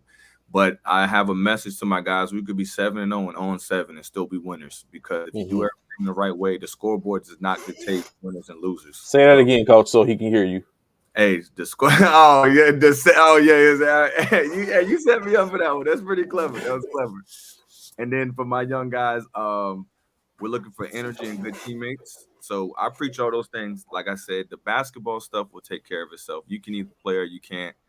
You fit the system or you don't. But all those intangibles might slide you into one of those 12 spots if I'm blessed enough to come back and do this again. Mm-hmm. So, Coach, do you see anyone in your image as a player that you're coaching right now? Oh yeah, I got a point guard that's a defensive minded. We went to a team dinner. They were actually laughing at me the other night. We was talking about, who's your top 5. You know how those conversations go. Oh yeah, it's coming here too. So, but go ahead. They like coach's top 5 players are probably all defensive point guards from back in the day. I said, hey, it is what it is. That's what I like. That's what it's gonna be. So, yes, I have a couple players that I feel like mirror how I played. Mm-hmm. Backup, defensive ball control point guards, and that's my flavor. I like those type of guys. Okay. That's what's up. That's what's up. Of course, we definitely gonna get to that question and what you got for you. But we, like Bishop said, moving on, a couple more of the games in which we will take a look at. Last night, of course, the Atlanta Hawks was traveling to New York to battle with the Knicks. The Hawks get the W, 112-99, as a huge explosion from, of course, DeJounte Murray with 36 points, 4 rebounds, and 9 assists. 17 points from Trae Young as he exits the game mid-third quarter with a eye injury. He did come back to finish off the game with 7 minutes remaining in the game. He is expected to continue to play through that said injury. He said it was just a slight a scratch. 21 points from DeAndre Hunter. Double-double for John Collins with 12 points, 13 rebounds, 2 assists. Who else? Aaron Holiday with 8 points, 2 rebounds, 3 assists, and a very huge block towards the end of the regulation. The Knicks, led by Jalen Brunson's 20 points, 1 rebound, 5 assists, 19 points, 5 rebounds, 5 assists from RJ Barrett, 14.6 rebounds, 2 assists from Julius Randle, 12 points, 3 rebounds from Obi Toppin, 11 points from Emmanuel Quickly, and Evan Fournier finished the game with 3 points, 2 rebounds, and 1 assist. As the Hawks improved 5-3 on the year, 3-4 for the New York Knicks. Another game, of course, before I get to the one that I really want to talk about. Another game, of course, the Cleveland Cavaliers. So the Cavaliers faced off. I thought this was probably going to be the better of the games last night. The Cleveland Cavaliers faced off against the Boston Celtics in Cleveland and got the W with a 1-point win over the Boston Celtics. Jaylen Brown led the Celtics with 30 points, 8 rebounds, 4 assists, 26 points, 12 rebounds, 6 assists from Jason Tatum, 16 points from Marcus Smart, 12 points, 12 rebounds from Al Horford, 15 points from Malcolm Brogdon, 11 points from Grant Williams. The Cavaliers was led by Darius Garland as he came back, as he was out with the eye injury. He missed 5 games. He came back, do damage, 29 points, 5 rebounds, 12 assists, 25 points, 4 rebounds, 6 assists for Donovan Mitchell, 15 points apiece for Caris LeVert and Evan Mobley, 14 points, 14 rebounds. Jared Allen 8 points, 5 rebounds from Kevin Love as the Cavaliers take care of business. 6-1 on the season. The Boston Celtics dropped to 4-3. Before I get to this other last game, I want to really talk about. I asked you, Coach, as well as Bishop, is Jaylen Brown better than Jason Tatum? No. Jason Tatum is a show. No. Jaylen Brown is a very good player. That Boston, in my opinion, can't get rid of him. They had the trade talks. I think you keep him, but no, he's not a better player than Jason Tatum. Okay. He's not. I totally agree. He's a good ball player. He's a heck of a player, though. He is. He's definitely a good player. Definitely. He's not Jason Tatum. Jason Tatum is the guy. Roger that. So, of course, one of the last games which I want to talk about real quick so we can get back to some of the questions, the other off questions in which we have for you, Coach, is, of course, no one other than them L.A. Los Angeles Lakers. Okay, we got our second win for the year, but it is 2 consecutive wins that we have. Let's go. Matt Ryan, blow, splash in the. So check this out, right? Of course, as Bishop puts up and show that that clip from last night, the Los Angeles Lakers did face off against the New Orleans Pelicans last night, going to overtime. It was close. Everything had to line up last night. Who would have thought Dyson Daniels, rookie New Orleans rookie, would miss 2 free throws that could have basically iced the game. LeBron James gets the rebound and calls the timeout and gives us a chance to draw up the play, in which the Lakers were able to find Austin Reeves was able to find Matt Ryan. The only reason Matt Ryan is on the Lakers squad is because his affinity to shoot the ball, the 3 ball. But found him in the corner. He had 1.6 seconds to even look, make sure his footing he wasn't out of bounds, make sure he was going to the 3-point line. And with the fall, I guess you could say falling away, 3-pointer, bottom out the rim to give him an opportunity to go to overtime, in which the Lakers decided to take care of business. That age is showing. That age is showing on that man. Look at him. That boy is dog tired, boss. That's why I put this up here. But you know what? He's 37 years old. I know Ken LeBron, but look at him. But Ken LeBron, look at it. We ain't even 10 games in. A little over 10 games. Look at him. The man is exhausted. I don't think that's an age thing. It's the beginning of the year. You got to manage conditioning. You think it's conditioning? Yeah, wait till you got to give him to December, January. Let's see if he's doing the same thing. Then we could call it age. That boy is still exhausted. In the year. It's early. Exhausted. It's still too early. He's exhausted, bro. That boy is done. But who's not talking about, like, I want to bring up a couple of things in reference to that, but no one's talking about Lonnie Walker, 28 points, 3 rebounds, 1 assist. At this point, Lonnie Walker is the third man in the LA offense at this point. Anthony Davis, 20 points, 16 rebounds, 1 assist, 15 points, 10 rebounds from Troy Brown, 20 points, 10 rebounds, 8 assists. LeBron James, 13 points, Russell Westbrook, 7 rebounds and 9 assists, 11 points from Matt Ryan, including that 3-pointer to send it into overtime. The Pelicans, not to be outdone, CJ McCollum, 22 points, 9 rebounds, 8 assists. Zion Williamson, 7 points, 5 rebounds, 7 assists, 12 points, 5 rebounds, and 3 assists from Trey Murphy III. Jose Alvarado, a couple of 3-pointers in just when they needed, 15 points, 2 rebounds, 4 assists, as well as his patented hide in the corner. He caught LeBron slipping. Then LeBron tried to blame it on Gabriel. Larry Nance, 11 points, 8 rebounds, 5 assists, still with the Bunnies. Jonas Valanciunas, 9 points, 10 rebounds, 1 assist. So 2 things, right, Bishop, Coach. One thing that you got to take into consideration is LeBron is 38 years old. And they had a list that shows all those players. Is a good amount of them. Of course, at the top is Udonis Haslem. In that list was Udonis. After Udonis is Andre Iguodala, then LeBron, and then it goes on. In that list, LeBron is the only one that's averaging 20 plus points a game. So of course that takes the wear and tear on them as well. So say it's to be expected. But this is what I would like to talk about real quick, Coach Bishop. Who with a thunk it. Russell Westbrook currently, tell me what y'all think is better. Starting Russell Westbrook. Where'd my graphic go? Starting Russell Westbrook, 10 points average, 6.6 rebounds, 4.3 assists, 28% from the field. Off the bench, Westbrook, of course, he hasn't played as many games off the bench. 16 points a game, 7 rebounds, 6 assists, and 46 shooting. Long run, who do y'all think is going to be better? Which is going to be more effective, the starting Westbrook or off the bench? Off the bench. I already told you. Yeah, you saw it last night. It was easy when he came off. He brings the energy. He's a natural energy guy. I need to be the coach of the Lakers. Probably better on the floor by himself anyway. I said he's the show. He's the show. So exactly what Coach just said. I said the exact same thing.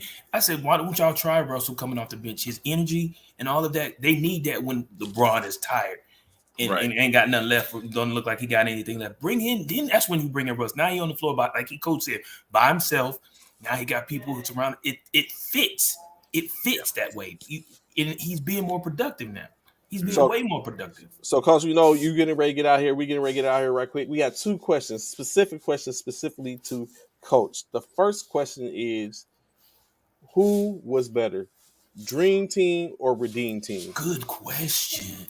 Let's go. Right. I want to hear this. I got some bias when it comes to this because the Dream has the guy, and you know who the guy is. And just say it, Coach, because a lot of people don't know who Michael Jordan. Oh, thank you. We all know who it is. Mike's on that team. I'm taking the Dream Team. Let's go. It wouldn't be a Redeem Team if those guys did what they were supposed to do. So that part. That part. There you go. Hey, somebody said Redeem. Stop playing. Hey, the Dream Team got Michael Jordan. I'm taking Mike against any environment. All day, twice on Sunday. There you go. Okay, and then the last question before you get up here, we get up out of here. Your Mount Rushmore in NBA. All any NBA player. Who's your top 4? Who's your Mount Rushmore in the NBA?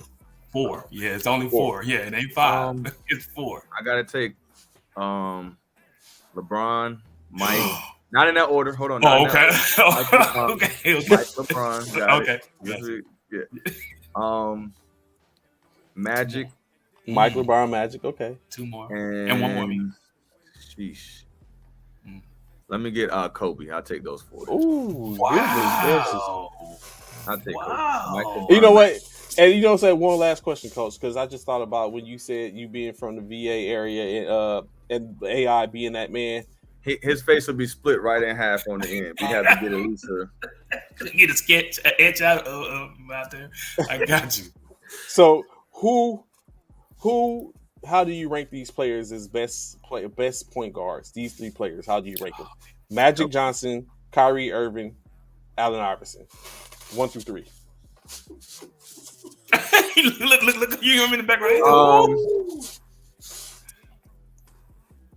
Magic Johnson, Allen Iverson, Kyrie Irving. Thank you, Coach. Thank you. Thank you. Coach. That is a drop the mic moment. He put me in a tough spot. You put me on the spot with that one. But yeah, I'll take it like that. I'll take the list. Thank you, Coach. Right. I know you got to get out of here, Coach, because we could go into the little bit depth of this. We're gonna have you come back on one time to go a little bit in depth to this conversation because this guy because I got some questions for you, Coach, on that one. He actually thinks I think he actually flips it. He would flip it. Yeah, because the only reason I say that is because unfair.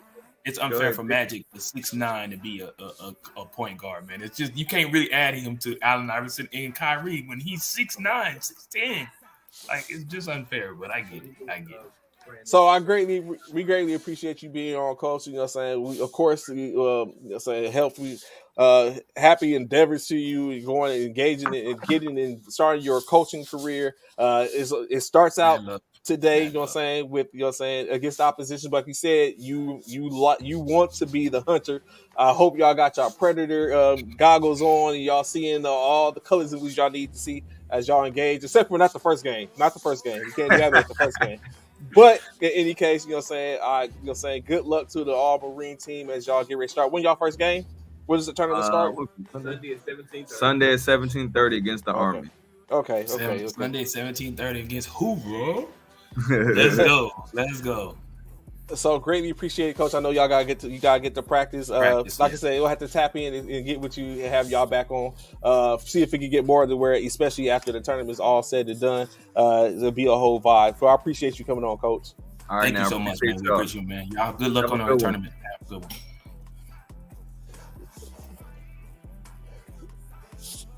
So of course, that's our show for today, y'all. We appreciate it rocking with y'all. We'll see what's going on for tomorrow. I may not be here, but I see if Ron the Bishop will be here. I have to get my scores in early. Got to sit up and do a cross country race, and then I got to go get my certification, recertified for AED and CPR. So I got to do that. But I know Ron the Bishop will hold it down. I make sure they got my my picks already, so that way they ain't got to ask. They already have it ahead of time. Tomorrow. And that's how they're going to do it. I I know they're going to win. Let's go, Houston. Let's go, Houston. You see how he got that face? That's how I'm gonna look when my Eagles win. I will make sure to send in the picture how you gonna look after they lose, and I got Houston. So goodly, let's go, Houston. I'm even amped up more about Houston. I don't know why, because this game is gonna be a thrashing. Let's go, Philly. Thursday night is finna be litty. All them other Thursday night games people been talking about, Houston is finna show, improve, and show up. Let's go, H-Town. And we playing in Houston. Let's go. But appreciate y'all rocking out with us this morning, being in formation with us, falling in with us. We look forward to talking with y'all tomorrow. Y'all know what it is. Y'all know where to find us. It's First Formation Morning Sports Talk. Cyro Phi Military Fraternity Incorporated. We're going to holler back at y'all. Y'all have a great day. Peace.